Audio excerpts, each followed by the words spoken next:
cumpliendo la gran comisión de nuestro Señor Jesucristo de, por tanto, ir y hacer discípulos a todas las naciones, enseñándoles que guarden todas las cosas que os he mandado.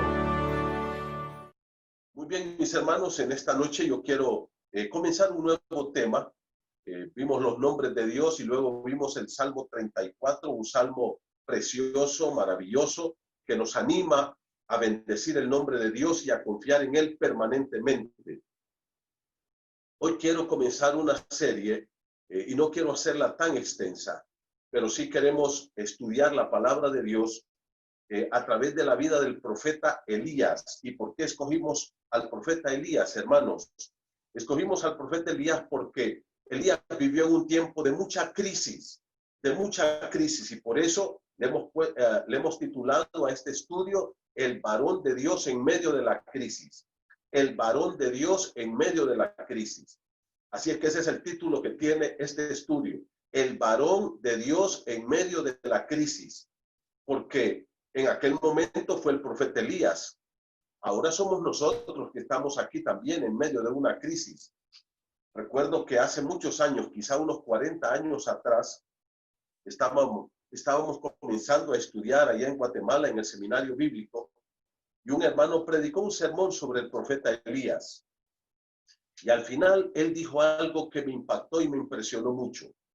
Él dijo, ahí está el Dios de Elías. Ahí está el Dios de Elías. Pero, ¿dónde están los Elías de Dios?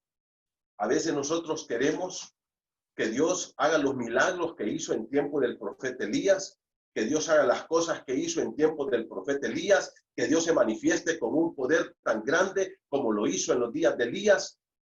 Pero la pregunta es, ahí está el Dios de Elías, pero ¿dónde están los Elías de Dios? Queremos ver el poder de Dios, pero no queremos ver vidas cambiadas y transformadas, vidas entregadas a Él. Las biografías en la Biblia, hermanos, voy a repetir esto, por favor, presten atención. Las biografías, o sea, los estudios de las vidas de las personas, desde Adán a través de toda la Escritura, son teología encarnada. Las biografías son teología encarnada. O sea, son personas que vivieron el evangelio, que vivieron esa entrega a Dios. Y tristemente, bueno, hay otros que de todas maneras sus vidas terminaron muy mal, pero de todas maneras nos enseñan a nosotros. De todas maneras, cada biografía de la Biblia tiene una tremenda enseñanza para nosotros.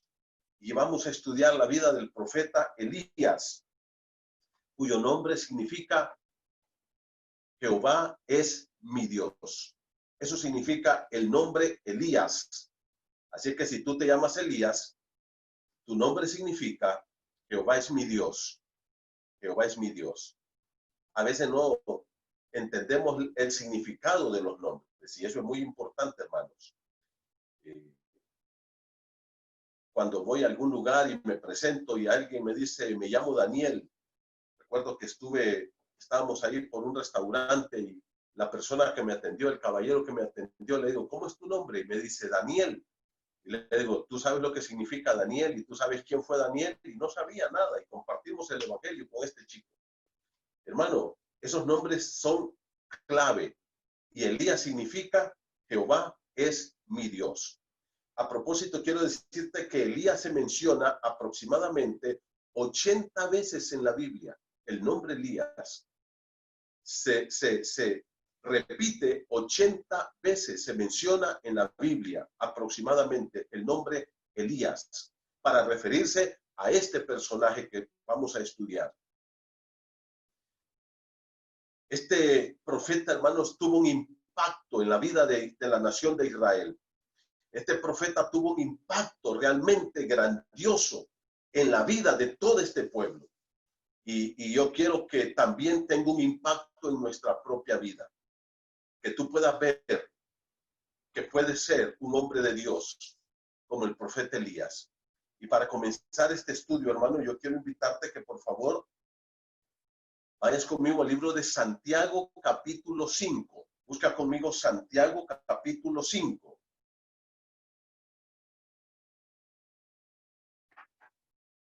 ¿Por qué vamos a comenzar con Santiago 5 cuando la primera vez que aparece Elías lo hace en el libro de Primero de Reyes, capítulo 17? Bueno, lo vamos a ver aquí porque aquí dice algo muy importante con respecto al profeta Elías. Algo que debe de hablarte a ti y que me habla a mí. Algo que debe de golpear nuestra propia vida. Yo quiero que por favor leamos el libro de Santiago, capítulo número 5, versículo 17. Mira lo que dice. Elías era un hombre sujeto a pasiones semejantes a las nuestras, y oró fervientemente para que no lloviese, y no llovió sobre la tierra por 3 años y 6 meses.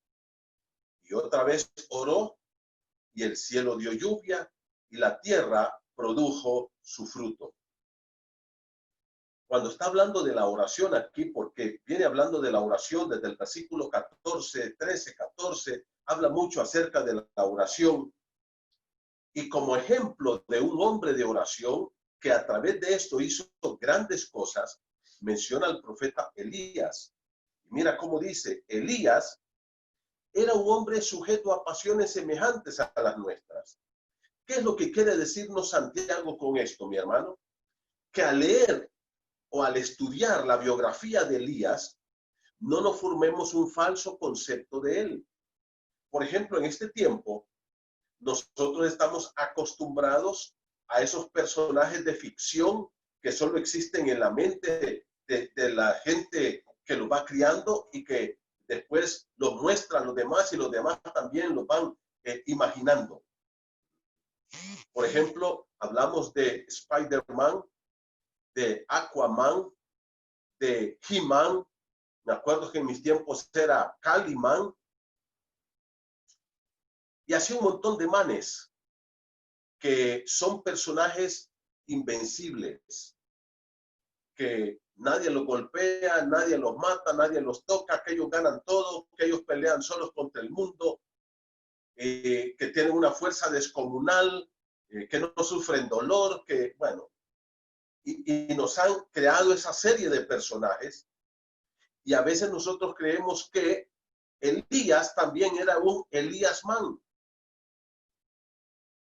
un hombre creado en la ficción, un hombre que era un superpoderoso, un hombre que era impecable, un hombre que era de otro planeta. Y ahora viene Santiago y dice, no tengan esas ideas. ¿Qué es lo que quiere decirnos? Elías era igual a ti e igual a mí, con sus mismas luchas, con temores, con pecados, con dudas, con virtudes, con inquietudes. Una persona normal. Dice, Elías era un hombre sujeto a pasiones semejantes a las nuestras. No era un super Elías de otro mundo. Era un hombre de carne y hueso como nosotros, en un mundo pecador como este en que vivimos nosotros, con las mismas luchas y pruebas y problemas que todos tenemos.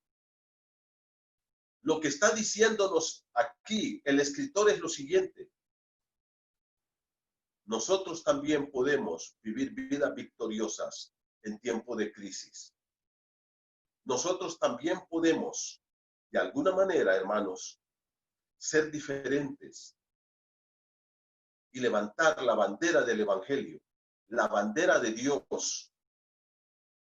Y podemos involucrarnos con Dios para hacer cosas maravillosas.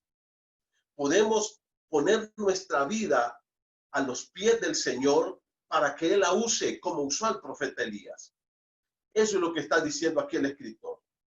Dice, Elías era un hombre común y corriente, igual a todos los seres humanos. Sencillamente era un hombre de obediencia y un hombre de fe. Esa es la diferencia. La diferencia es que Elías era un hombre de obediencia y un hombre de fe. Y fíjate esto, cuando nosotros estudiamos la vida de Elías, y lo vamos a tratar de hacer así, a pasos agigantados, no detalladamente porque tiene demasiado contenido. Pero cuando nosotros estudiamos la vida de Elías, después de que Elías se fue al cielo, porque incluso ni tan siquiera muere Elías, no murió, Dios se lo llevó al cielo. Y ahí está en el segundo libro de Reyes, capítulo 2. Lo llevó en un torbellino. Y Elías no ha muerto. Y Elías continúa vivo, siendo de carne y hueso allá en el cielo. Allá lo tiene Dios. Espero que al final pueda explicar algo de lo que va a pasar en el libro de Apocalipsis con la vida de Elías. Pero fíjate que después de que menciona la vida de Elías, que a propósito, hermanos, el Antiguo Testamento le dedica 8 capítulos a la vida de Elías. Mira qué interesante. Cuando un personaje de la Biblia se le dedica esa cantidad de capítulos, eso implica que su vida valió la pena, que su vida realmente impactó.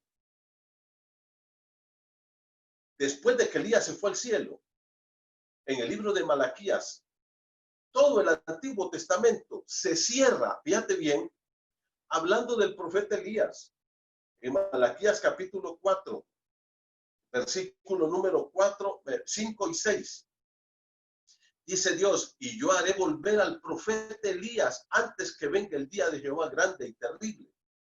Y se cierra el Antiguo Testamento 400 años antes de Cristo, hablando del profeta Elías, dando una profecía sobre el profeta Elías.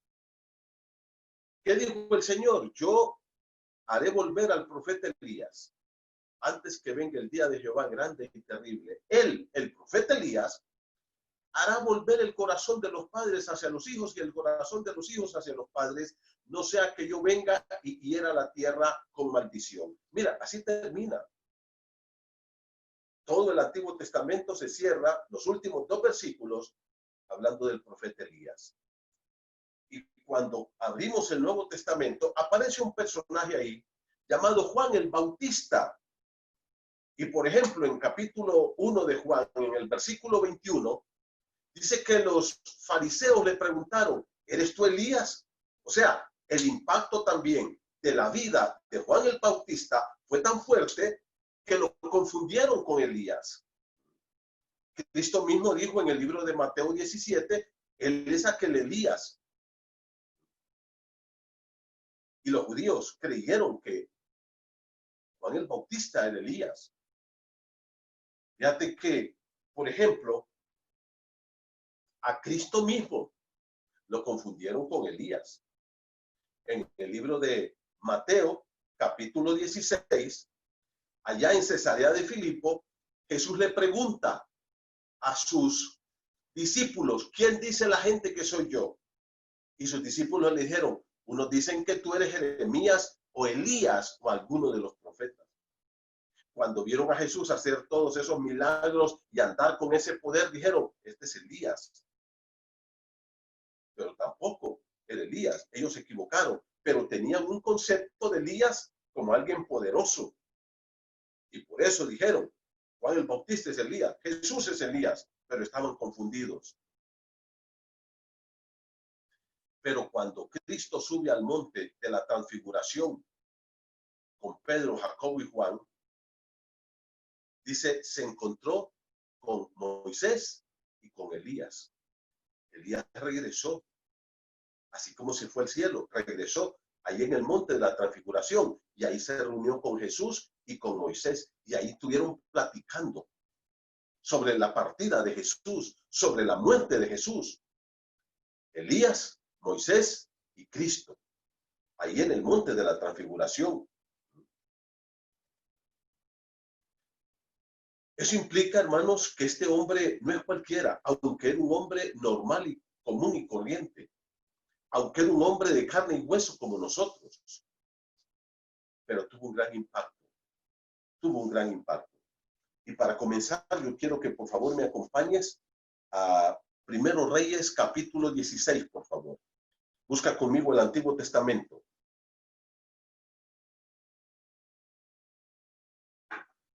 Vamos a leer el capítulo 17.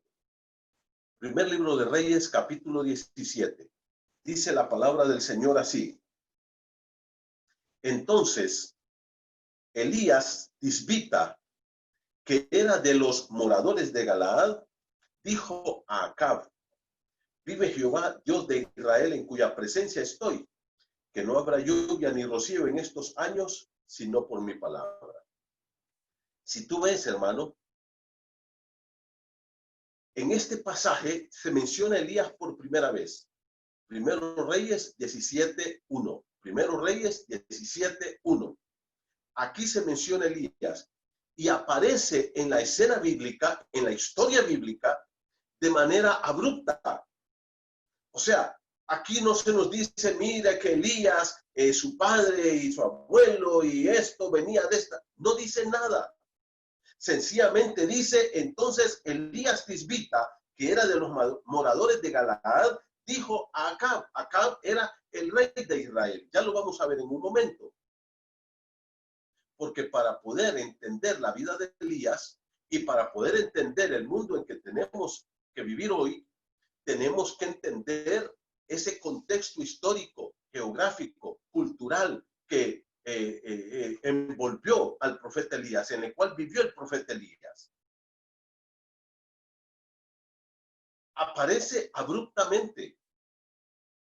Y fíjate que ni tan siquiera sabemos quién era el padre de Elías, ni tan siquiera sabemos cuál era su descendencia, porque en vez de decirnos la descendencia del profeta Elías, más bien nos dice de dónde era. Dice que era de Tisbe. Dice Elías Tisbita. Y era una pequeña aldea que estaba en Galaad, una región, hermanos, que estaba a unos 35 kilómetros al sur del mar de Galilea. A esa zona le llamaban Galaad. Y ahí habían algunos pueblos y alguno de ellos se llamaba Tisbe. Y que de ahí era más o menos el profeta Elías. Por eso se le llama Elías el Tisbita, de Tisbe. ¿Y quién era el rey? Era Acab. Ahora yo quiero que vayamos entonces al capítulo 16, un poquito más atrás, porque como les digo, Elías aparece en la escena bíblica de manera abrupta. No hay una referencia a su familia, a quién eran, de dónde venía, sus padres, su descendencia, su árbol genealógico. Solamente se dice Elías el Tisbita, que era de los moradores de Galaad. Eso es todo. No sabemos ni cuántos años tenía, no sabemos nada más de él, solamente que aparece en escena. Hace referencia a su ciudad de origen. Eso es todo. Su ministerio, hermanos, estaba centrado en lo que se le llama el reino del norte. Ahí se centró el ministerio de Elías.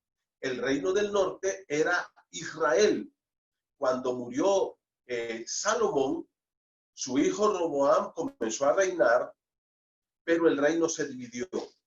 Recién ascendido al trono Roboam, entonces el reino se rompió. Reino del sur, con 2 tribus, Judá y Benjamín, cuyo primer rey fue Roboam, y el reino del norte, formado por 10 tribus, cuyo primer rey fue Jeroboam. Entonces, estos 2 reinos se separaron. El reino del sur, el reino de Judá, siguió la línea de David, del rey David. El reino del norte se perdió. En el reino del sur hubo 20 reyes. 20 reyes, de los cuales 9 fueron malos, 9 fueron buenos y 11 malos. En el reino del norte hubo 19 reyes, los cuales todos fueron perversos y malos. Todos. Los 19 reyes del norte de Israel fueron malos, todos. los 19, ni uno bueno, ni uno, comenzando con Jeroboam hasta el último, hasta que fueron conquistados por los asirios en el año 722 después de Cristo. Entonces, queridos hermanos, Elías ministra en el reino del norte, formado por estas 10 tribus, en el tiempo que era rey Acab. Yo quiero que ustedes miren lo que dice la escritura. Vamos a ir al capítulo 16. Mire conmigo, primer libro de Reyes, capítulo 16, por favor, versículo 21. Comencemos con el verso 21. Dice, entonces el pueblo, bueno, voy a ir hasta el versículo 24. Dice, primero Reyes 16, 24. Y Omri compró a Semer. Omri llegó a ser rey de Israel. ¿Okay? Y dice que compró a Semer, un pueblo. Y a ese pueblo le puso Samaria. Entonces Omri es el que establece a Samaria como la capital del reino del norte de Israel. ¿Okay? Y dice en el versículo número 25, y Omri hizo lo malo ante los ojos de Jehová. Esta es la característica de todos los reyes del norte, de todos los reyes del norte. Hizo lo malo ante los ojos de Jehová. Y miren la nota que dice, e hizo peor que todos los que habían reinado antes de él. O sea, ya había habido varios reyes antes de él que habían sido malos, pero Omri fue peor que todos. Omri fue peor que todos. Ahora mire lo que dice de Acab, versículo número 29. Comenzó a reinar Acab, hijo de Omri. Acab era hijo del que había sido el peor rey en el reino del norte, en Israel. Y dice, sobre Israel en el año 38 de Asa, rey de Judá. Verso 30 dice, y reinó Acab, hijo de Omri, sobre Israel en Samaria 22 años. Eso duró el reino de Acab. 22 años. Se imagina tolerar a un rey perverso, malo, terrible por 22 años. Pero así era. Y mire cómo dice. Y Acab, hijo de Omri, estoy leyendo el verso 30, hizo lo malo ante los ojos de Jehová. Y dice, más que todos los que habían reinado antes de él. En otras palabras, Acab salió peor y más malo y más perverso que su padre Omri. ¿Se dan cuenta la situación? Versículo número 32 dice, bueno, voy a leer el 31 porque le fue ligera cosa andar en los pecados de Jeroboam, hijo de Nabat, y tomó por mujer a Jezabel, hija de Ed-Baal, rey de los sidonios, y fue y sirvió a Baal y lo adoró. Acab. 32. E hizo altar a Baal en el templo de Baal que él edificó en Samaria. E hizo también Acab una imagen de Acera, haciendo así Acab más que todos los reyes de Israel que reinaron antes de él, para provocar la ira de Jehová, Dios de Israel. Hermanos, ¿se dan cuenta lo que está diciendo aquí la Escritura? Lo que la palabra de Dios nos está diciendo aquí, mis hermanos, es que por 22 años que reinó Acab, hubo un imperio de la maldad, hubo un imperio del pecado, un desborde de todo lo malo que usted puede pensar. Acab fue un hombre perverso. Acab fue un hombre malo en todos los sentidos de la palabra. De tal forma que dice la Escritura que en Samaria, que era la tierra santa, la tierra que Dios le dio a Israel para adorarlo a él, le construyó un templo a Baal y un templo a una diosa pagana llamada Acera. Hermanos, Baal era el dios de los cananeos, el dios rey de los cananeos, porque los cananeos ahí, en esas tierras, tenían unas cantidades de dioses. Se habían inventado una cantidad de dioses, pero extraordinaria. Pero el dios rey de toda esa tierra se llamaba Baal. Era el dios de la fertilidad. Y este Baal tenía a su mujer, una perversión inventada por ellos, que se llamaba Acera. Entonces, acá construyó un templo para Baal y puso una estatua de Baal, una imagen de Baal, y lo adoraba. Pero también construyó un templo para la mujer de Baal, que era Acera. Entonces, hermanos, uno, espiritualmente, Israel estaba viviendo tiempos de crisis espiritual. Dios ya no formaba parte de la nación de Israel. Israel se había hundido en la idolatría, se había hundido en importar a la tierra santa que Dios le dio a la nación de Israel todos los dioses paganos de los pueblos vecinos. E Israel espiritualmente estaba en la lona, estaba completamente olvidado de Dios en todo aspecto espiritual. No obedecían a Dios, no obedecían la ley de Dios, no tenían temor de Dios, no adoraban a Dios, estaban lejos completamente de Dios. Si tú vas adelante conmigo al capítulo 18, por ejemplo, hermano, si tú miras aquí, dice la palabra del Señor que Elías, y esto lo vamos a ver un poquito más adelante, llevó a todo Israel al monte Carmelo, un monte que estaba en la costa del mar Mediterráneo al norte, girando o yendo hacia Tiro y Sidón. Unos kilómetros abajo de Tiro y de Sidón, allí estaba el monte Carmelo. Y entonces dice que reunió a todo el pueblo, y en el verso 21, el 18-21, dice así: y acercándose Elías a todo el pueblo, reunió ahí en el monte Carmelo a la nación de Israel, les dijo: ¿hasta cuándo claudicaréis vosotros entre dos pensamientos? Y ellos querían bailar con Baal, pero también bailar con Dios. ¿Y qué les dice Elías? No se puede. Y mire cómo les dice: si Baal es Dios, id en pos de él. Y si Jehová es Dios, pues váyanse con Jehová. Pero no pueden estar ustedes en esa situación espiritual tan calamitosa.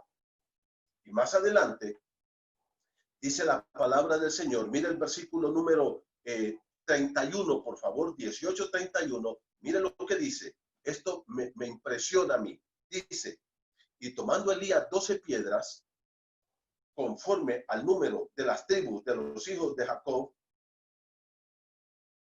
al cual había sido dada palabra de Jehová, diciendo: Israel será tu nombre, edificó con las 12 piedras un altar. Pero perdón, voy a ir al 30, disculpen, voy a leer el verso 30. Dice: entonces dijo Elías a todo el pueblo: acercaos a mí. Mira cómo dice: y todo el pueblo se le acercó y arregló el altar de Jehová que estaba arruinado. ¿Te das cuenta? Los altares de Baal estaban bien adornados y bien cuidados y bien protegidos. Pero el altar de Jehová, ¿cómo estaba? Arruinado. Y sabes una cosa, este verbo, hermano, en el original está en voz pasiva. ¿Sabes lo que quiere decir? Nadie lo arruinó, sino que lo abandonaron y él solo se fue arruinando, porque nadie más se acordó de ir a buscar a Dios en su altar. nadie se acordó. Espiritualmente estaban viviendo una calamidad, adorando a Baal, adorando a Acera, adorando a todos los dioses paganos que se habían inventado esos pueblos idólatras. Tenía una cantidad de profetas falsos. Mira conmigo el capítulo 17, Primero Reyes, capítulo 17, por favor. Una cantidad de profetas falsos. Bueno, capítulo 18. La palabra de Dios dice así. Primero de Reyes, capítulo 18. Leo para ti.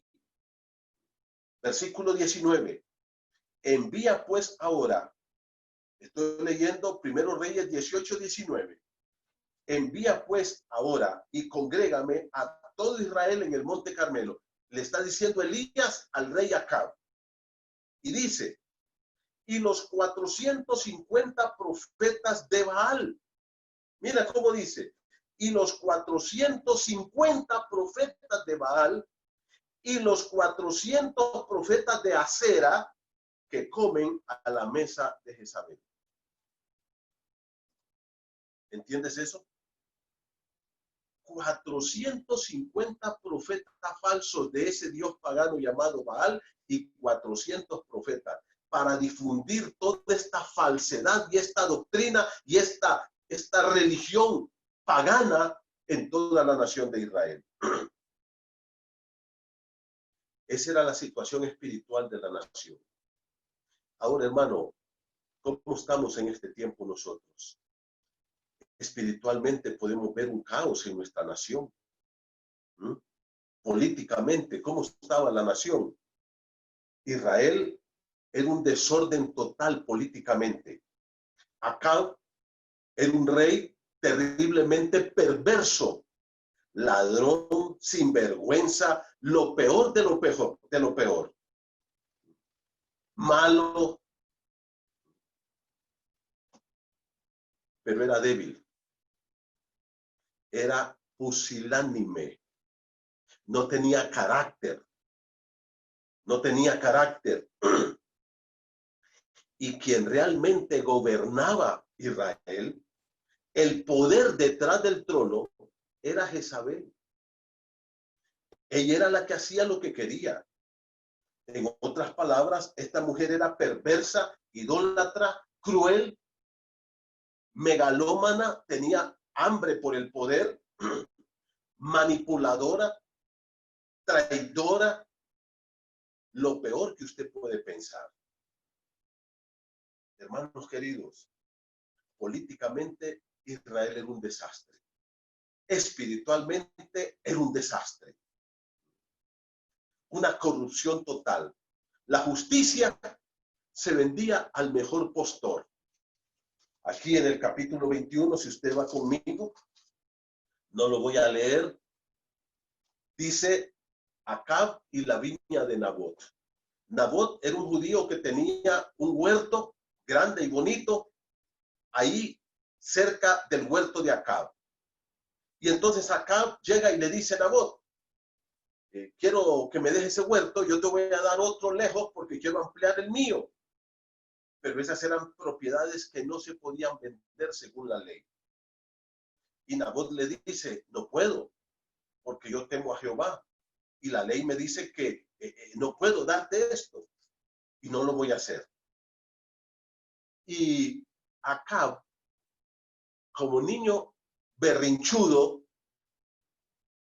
se va llorando, se acuesta, se tira la cara para la pared y se pone a llorar. Y llega Jezabel y le dice, ¿y qué le pasa al rey? ¿No va a comer? No, dicen, ¿y qué pasó? No, dice, le pedí la viña a Nabot y Nabot dije que no me puede dar esa viña. Y le dice a Jezabel, no se preocupe, mañana se la vamos a dar al rey. Y otro día fue Jezabel y le dijo a los jueces, pónganme testigos falsos, acusen a Nabot de blasfemo y lo matan. Inmediatamente los jueces corrieron y acusaron a Nabot, pusieron testigos falsos, lo mataron y por la tarde le dijeron, Jezabel, Nabot está muerto. Y ella va corriendo y le dice, Acab, problema arreglado. La justicia aquí se vende al mejor postor.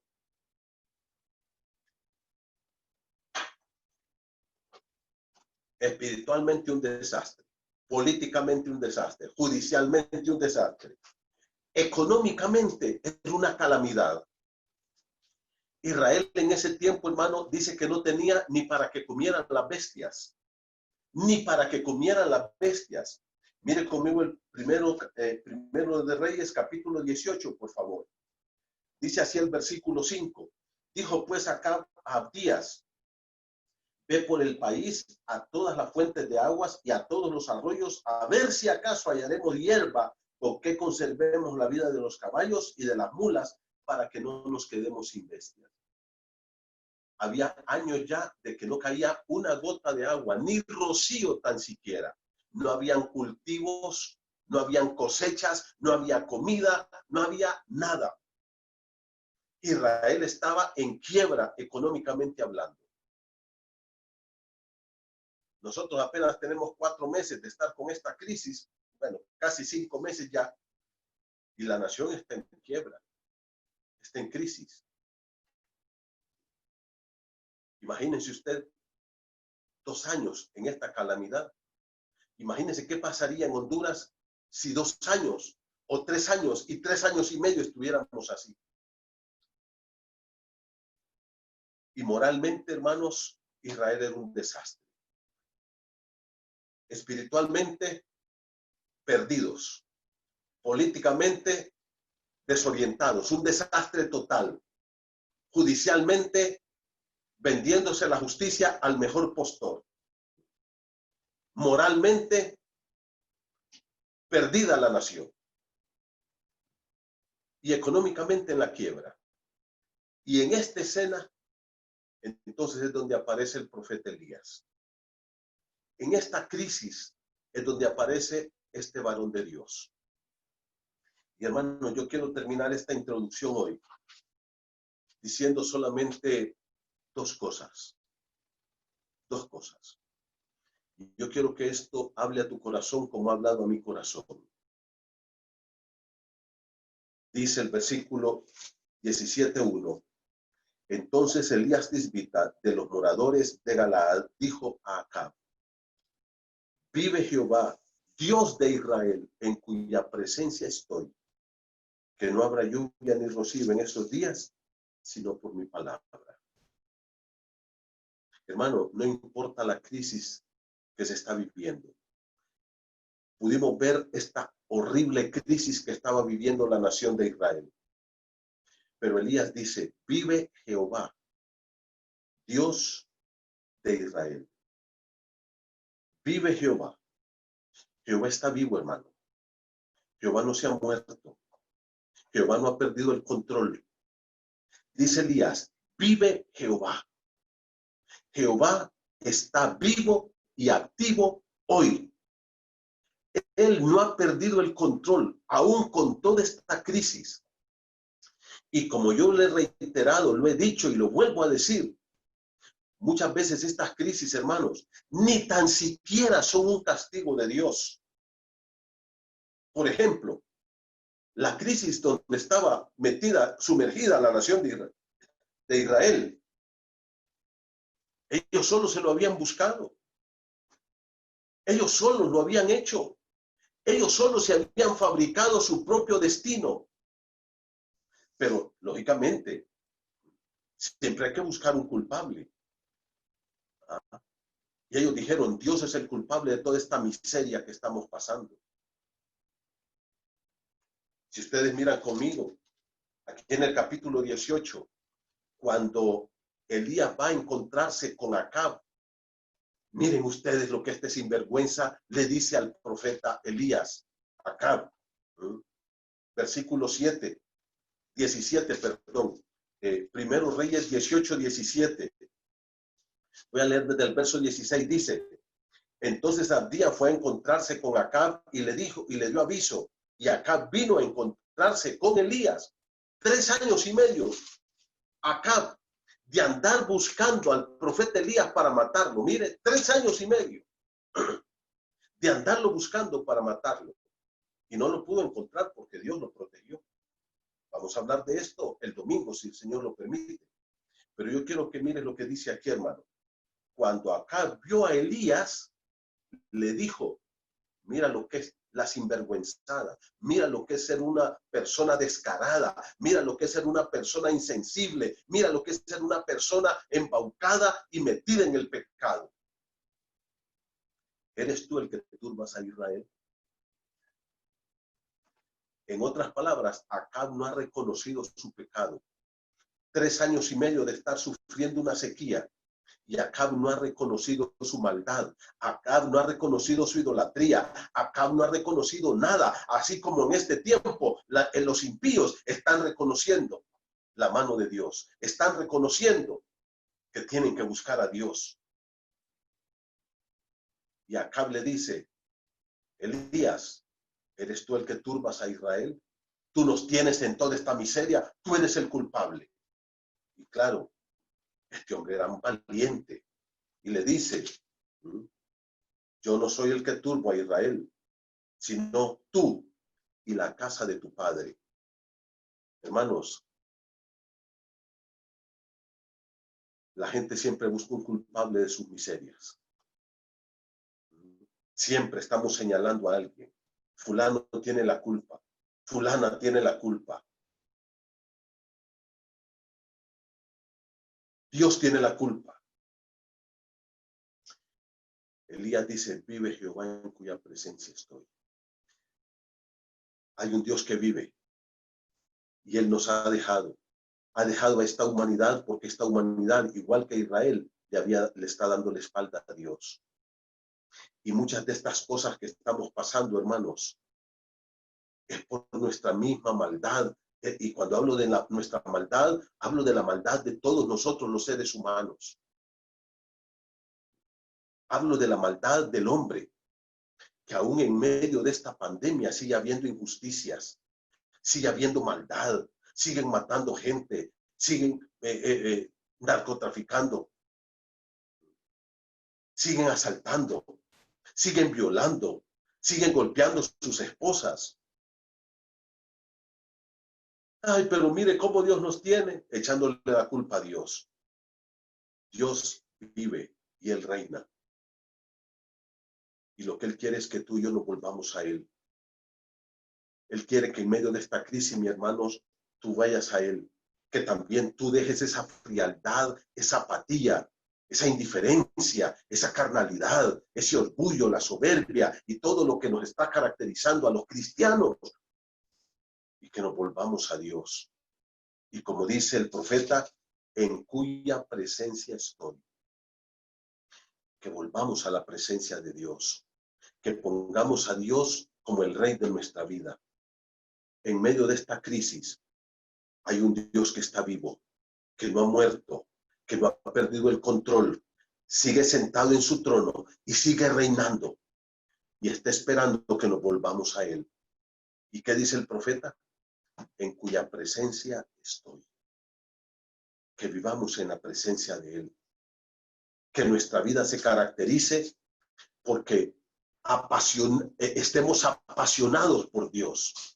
Que nuestro corazón arda por estar en la presencia de Dios. Que deseemos día y noche esa comunión íntima con nuestro Dios.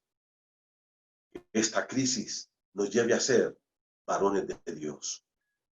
Lleve a nuestras hermanas a ser mujeres de Dios. Hermanos, el domingo continuamos con este tema. No olvides, hay un mundo perdido moralmente, espiritualmente, judicialmente, económicamente, y podemos ponerle ahí todo lo que tú quieras. Pero está sufriendo las consecuencias de su mismo pecado, del abandono de Dios. Sin embargo, aún en medio de toda esta crisis, hay un Dios que está vivo, que sigue sentado en su trono y que sigue reinando. Y Él está esperando que nos volvamos a Él. Ha permitido esta crisis para que levantemos nuestros ojos al cielo, para que clamemos a Él, para que le pidamos perdón por nuestros pecados y para que le demos nuestra vida a Él. Que Dios los bendiga. Terminemos con una oración.